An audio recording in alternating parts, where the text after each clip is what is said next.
Testemunhos para a Igreja, volume 5, capítulo 49. A armadilha das inclinações mundanas.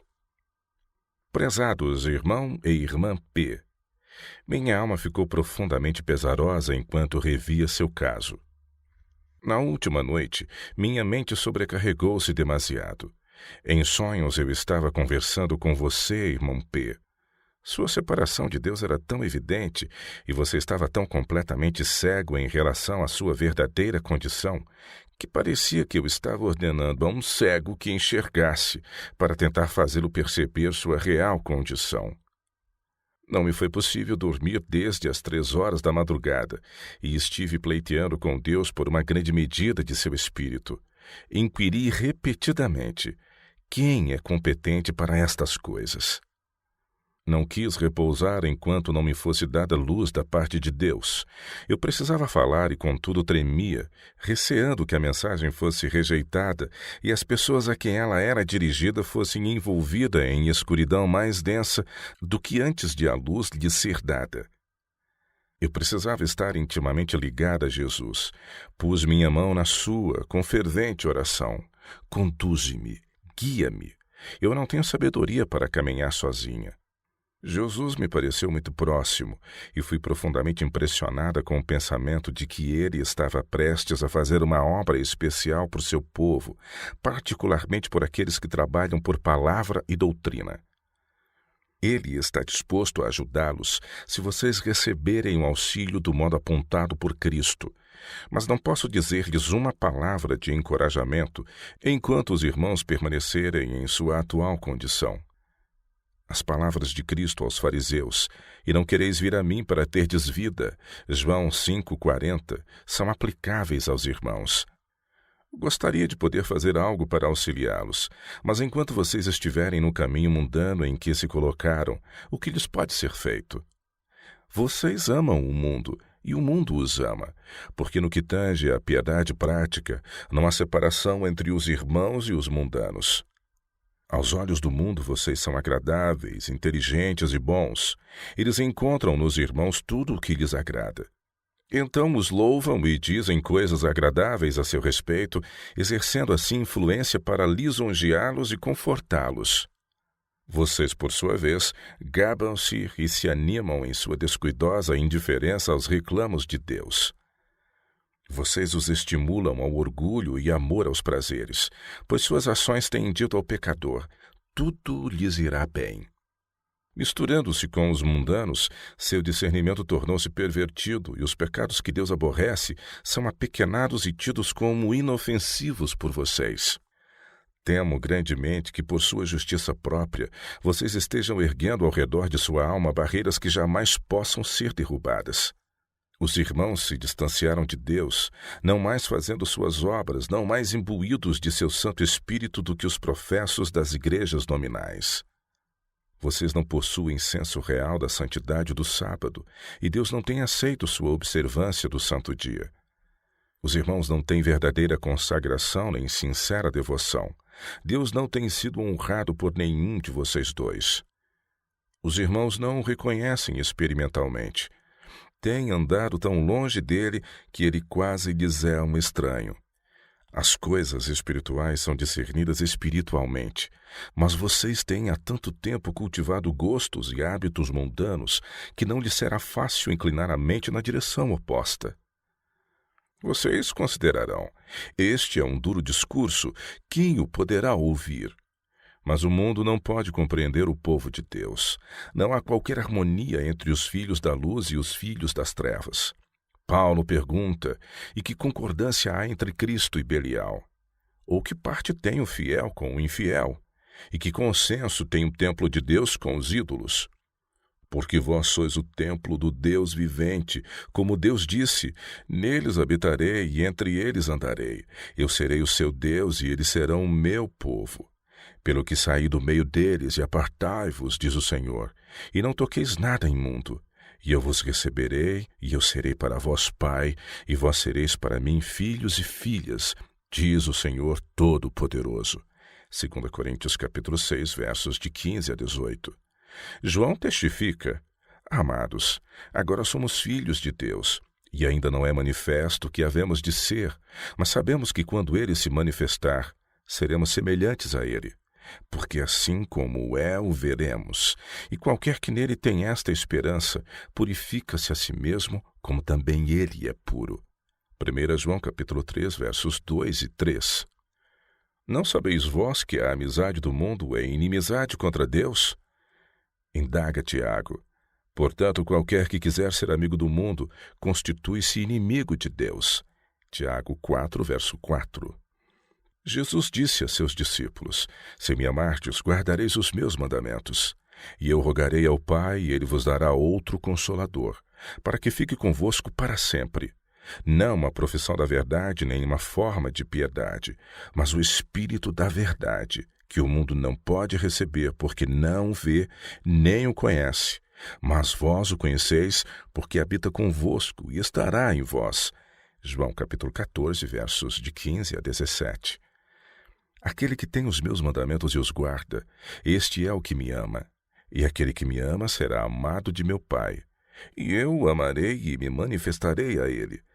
Disse-lhe Judas, não, o Iscariotes: Senhor, de onde vem que te has de manifestar a nós e não ao mundo? Jesus respondeu e disse-lhe: Se alguém me ama, guardará a minha palavra, e meu Pai o amará, e viremos para ele e faremos nele morada. Quem não me ama, não guarda as minhas palavras. João capítulo 14, versos de 21 a 24. As palavras de Cristo não encontram resposta em seu coração, pois vocês têm os olhos cegados e o coração endurecido. Nos livros do céu vocês são tidos como pertencendo ao mundo. Seu coração fica turbado algumas vezes, mas não o suficiente para conduzi-los ao arrependimento e mudança do curso de vida. O mundo detém suas afeições e seus costumes lhe são mais agradáveis do que a obediência ao Mestre Celestial. O exemplo diante dos filhos não está absolutamente de acordo com a verdade que os irmãos professam. A verdade não pode santificar a vocês nem a eles. Vocês amam o prazer egoísta, e as lições ensinadas por preceito e exemplo aos filhos não têm sido de molde a criar neles humildade, mansidão e disposição semelhantes às de Cristo. Os irmãos os estão moldando segundo o padrão do mundo. Quando Jesus abrir diante de vocês o livro dos registros, onde dia a dia suas palavras e ações foram fielmente anotadas, os irmãos verão que a vida de ambos foi um terrível fracasso. O que sua recente aflição pôde ter efetuado em vocês, eu não sou capaz de dizer. Mas se ela teve poder para lhes abrir os olhos e convencê-los, os irmãos certamente tornarão isso evidente pelo rumo que tomarem. Sem uma conversão completa, vocês jamais receberão a coroa da vida eterna, e seus filhos nunca farão parte da multidão que foi purificada pelo sangue de Cristo, a menos que desaprendam as lições que vocês lhes ensinaram, as quais se tornaram parte de sua vida e caráter. O exemplo dado levou-os a pensar que a religião é como uma veste que pode ser usada ou dispensada, conforme a ocasião o requeira ou a conveniência dite. Se não houver inteira mudança nas influências exercidas sobre eles, essas ideias frouxas acerca dos reclamos de Deus serão firmadas neles. Eles não sabem o que constitui a vida cristã. Não aprenderam o que é viver a verdade e o suportar a cruz. Jesus disse: Se o mundo vos aborrece, sabei que primeiro do que a vós, me aborreceu a mim. João capítulo 15, verso 18. Vocês acham que a razão por que o mundo se opõe tanto a nós é que somos demasiado antissociais, modestos demais em nosso vestuário e estritos demais com respeito às diversões, afastando-nos delas tanto na prática como em preceito? Pensam que se fôssemos menos exclusivistas e nos misturássemos mais com o mundo, suas opiniões e impressões sobre nós seriam grandemente modificadas. Não há maior engano do que esse. Cristo afirmou: Se vós fosseis do mundo, o mundo amaria o que era seu, mas porque não sois do mundo, antes eu vos escolhi do mundo, por isso é que o mundo vos aborrece. Lembrai-vos da palavra que vos disse: não é o servo maior do que o seu senhor. Se a mim me perseguiram, também vos perseguirão a vós. Se guardarem a minha palavra, também guardarão a vossa. Mas tudo isso vos farão por causa do meu nome, porque não conhecem aquele que me enviou. João capítulo 15, versos de 19 a 21. Estas são palavras de alguém cujos próprios inimigos foram forçados a admitir: nunca homem algum falou assim como este homem. João 7, verso 46. As palavras dos homens expressam suas opiniões humanas, mas as de Cristo são espírito e vida. Ele disse: se vós permanecerdes na minha palavra, verdadeiramente sereis meus discípulos. João capítulo 8, verso 31. Quem é de Deus escuta as palavras de Deus. João 8, 47. Mas essas divinas declarações não encontram lugar no coração de alguém que é do mundo e ama seus prazeres. Deus nos deu orientações específicas para que ninguém precise errar. Ele afirmou: nem só de pão viverá o homem, mas de toda a palavra que sai da boca de Deus. Mateus 4, verso 4. A verdade revelada por inspiração é proveitosa para ensinar, para redarguir, para corrigir, para instruir em justiça. 2 Timóteo 3, verso 16. Não por uma ou muitas palavras, mas por toda a palavra que Deus falou, o homem viverá.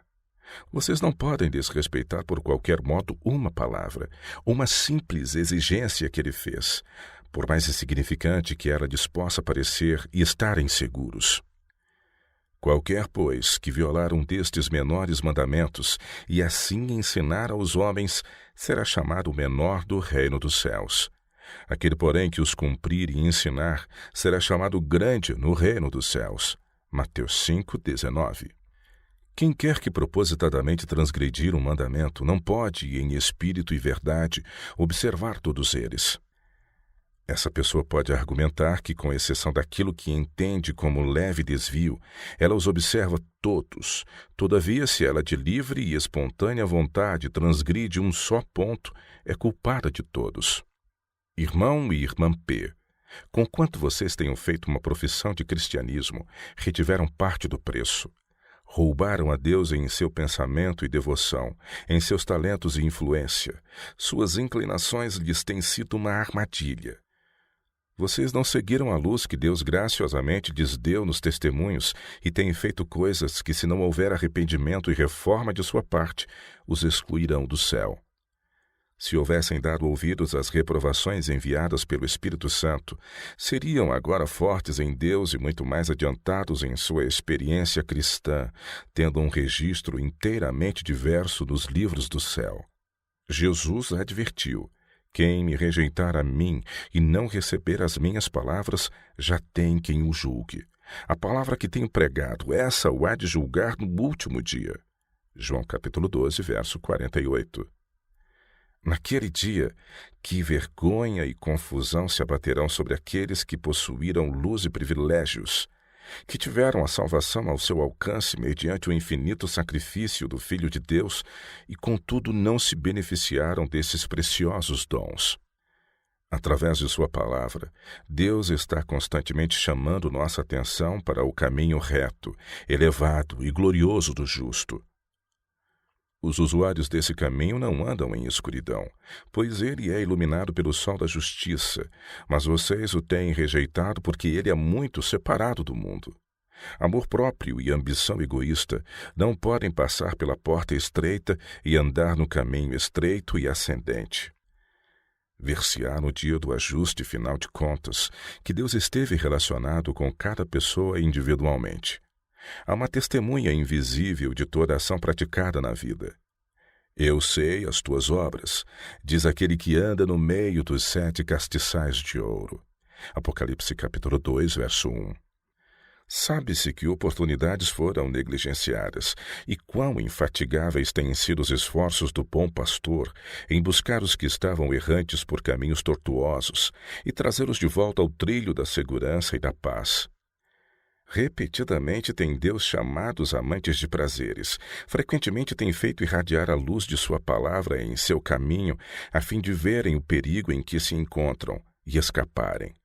Mas eles prosseguem mais e mais, brincando e zombando, enquanto viajam pelo caminho largo, até que afinal termina seu tempo de graça. Os caminhos de Deus são justos e iguais, e quando for pronunciar a sentença contra os que são achados em falta, toda boca se calará. Quão diversamente teria sucedido com vocês se houvessem visto sob a verdadeira luz o louvor e a honra que procedem dos homens. Os irmãos têm mais sede do louvor do mundo do que das águas da vida. A ideia de serem vistos como de importância pelos homens do mundo os tem intoxicado. Suas palavras de consideração têm enganado vocês. Quando os irmãos fizerem uma justa estimativa das coisas eternas, a amizade e a apreciação do rico e do estudado não terão nenhuma influência sobre vocês. Orgulho, sob qualquer forma que se manifeste, não deve mais ser abrigado em seu coração. Vocês, entretanto, têm bebido há tanto tempo das turvas correntes do mundanismo que não conseguem vislumbrar melhor meio de vida. Muitas vezes tem Deus estendido sua mão para salvá-los, mostrando-lhes seus deveres e obrigações. Esses deveres mudam em caráter com o aumento da luz. Quando a luz brilha, tornando manifestos e reprovando erros encobertos, deve haver mudança correspondente na vida e caráter. Os erros que são fruto natural da cegueira de mente, quando revelados não mais se constituem em pecados de ignorância ou erros de julgamento, e a menos que haja decididas reformas de acordo com a luz dada, tornam-se pecados presunçosos. As trevas morais que envolvem vocês tornam-se mais densas, seu coração irá se tornando mais e mais endurecido, e os irmãos serão mais ofensivos à vista de Deus. Vocês não compreendem o grande perigo em que se encontram, o risco de que em seu caso a luz seja inteiramente obscurecida, ocultada sob completa escuridão. Quando a luz for recebida e posta em prática, vocês estarão crucificados para o pecado, mortos realmente para o mundo, mas vivos para Deus. Seus ídolos serão abandonados e seu exemplo estará ao lado da abnegação antes que da autoindulgência. Irmão e irmã P., se vocês tivessem dado ouvidos aos testemunhos do Espírito de Deus, estariam agora andando na luz, em harmonia com o povo de Deus, mas sua incredulidade os privou de grande bem. A irmã P. não se insurgiu contra os testemunhos, mas não demonstrou suficiente confiança neles como provindos de Deus para obedecê-los. Ela aprecia ver seu marido louvado e honrado pelo mundo. Isso gratifica-lhe o orgulho, que não é de modo algum pequeno. Vocês deveriam perguntar-se individualmente: por que sou tão tardo em deixar o mundo e tomar a Cristo como minha herança? Por que deveria eu honrar aqueles que sei que não amam a Deus nem respeitam seus reclamos? Por que desejaria conservar a amizade dos inimigos de meu Senhor? Por que deveria eu seguir-lhes os costumes ou ser influenciado por suas opiniões? Vocês não podem, queridos amigos, servir a Deus e a Mamon. Os irmãos precisam fazer uma entrega incondicional ou, num breve futuro, a luz que brilha sobre seu caminho se perderá na escuridão do desespero. Vocês estão no terreno do inimigo. Voluntariamente colocaram-se ali e o Senhor não os protegerá de seus assaltos. Em seu presente estado, vocês estão fazendo mais mal do que bem, pois têm uma forma de piedade e professam crer na verdade, enquanto que por palavras e ações dizem: larga é a porta e espaçoso o caminho que conduz à perdição, e muitos são os que entram por ela. Mateus 7, verso 13. Se a vida de vocês é uma confissão de Cristo, então podemos verdadeiramente dizer que o mundo o seguiu.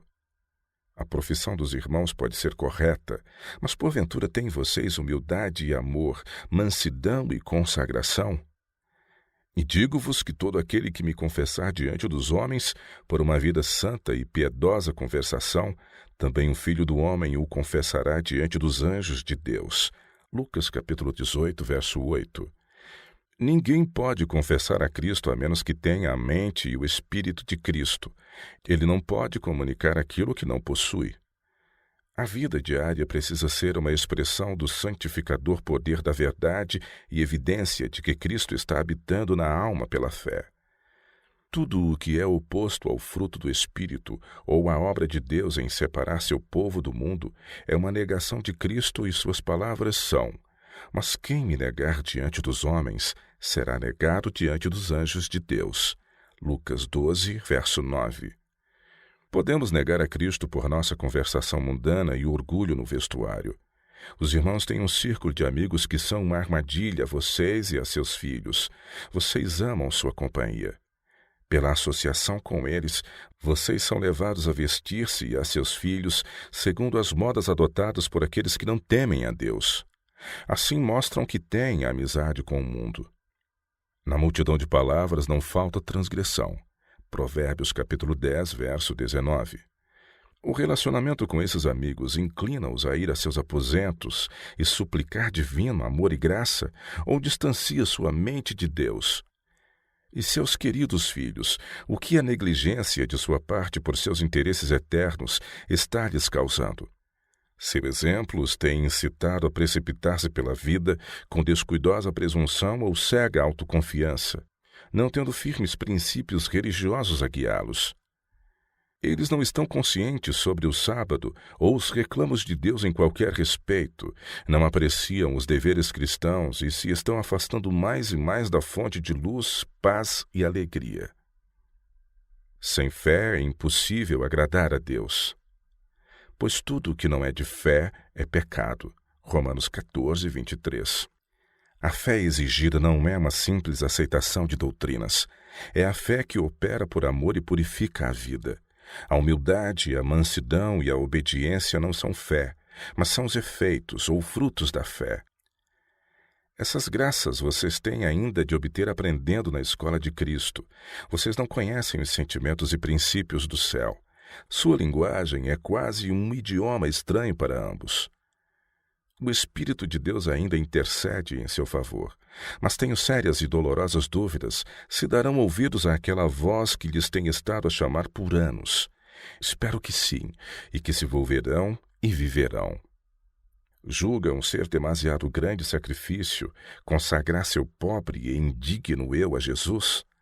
Preferirão a irremediável servidão do pecado e da morte a separar sua vida do mundo e uni-la a Cristo pelos laços do amor? Jesus vive ainda para interceder por nós. Isso deve despertar dia a dia o reconhecimento de nosso coração. Aquele que avalia sua culpa e desamparo pode ir exatamente assim como está e receber a bênção de Deus. Pertence-lhe a promessa, uma vez que dela se apodere pela fé. Aquele, porém, que é rico aos próprios olhos e digno de honra e justo, que vê como vê o mundo e chama ao mal bem e ao bem mal, não pode pedir e receber, porquanto não sente necessidade alguma. Julga-se cheio, portanto tem de sair vazio. Caso se alarmem pela própria salvação e busquem diligentemente a Deus, ele será achado por vocês. Não aceitará, no entanto, um arrependimento parcial. Se abandonarem seus pecados, ele estará pronto a perdoar. Querem entregar-se a ele agora mesmo? Olharão ao Calvário e indagarão: fez Jesus esse sacrifício por mim? Sofreu ele humilhação, vergonha e ignomínia, e sofreu a cruel morte de cruz, porque desejava me salvar dos sofrimentos da culpa e do horror do desespero, e tornar-me indizivelmente feliz em seu reino? Olhem para aquele a quem seus pecados trespassaram e resolvam: vou servir ao Senhor. Não me unirei por mais tempo a seus inimigos, não emprestarei por mais tempo minha influência aos rebeldes contra seu governo. Tudo quanto tenho e sou é demasiado pouco para consagrar àquele que tanto me amou, que deu sua vida por mim, deu-se integralmente por alguém tão pecaminoso e errante. Separem-se do mundo, ponham-se inteiramente ao lado do Senhor, levem o combate às portas e fruirão gloriosas vitórias. Bem-aventurado aquele que dá ouvidos às palavras da vida eterna. Guiado pelo Espírito da Verdade, João 16:13, ele será conduzido a toda a verdade. Não será amado, honrado e louvado pelo mundo, será, porém, precioso aos olhos do céu. Vede quão grande caridade nos tem concedido o Pai, que fôssemos chamados filhos de Deus. Por isso o mundo nos não conhece, porque o não conhece a Ele. 1 João capítulo 3, verso 1.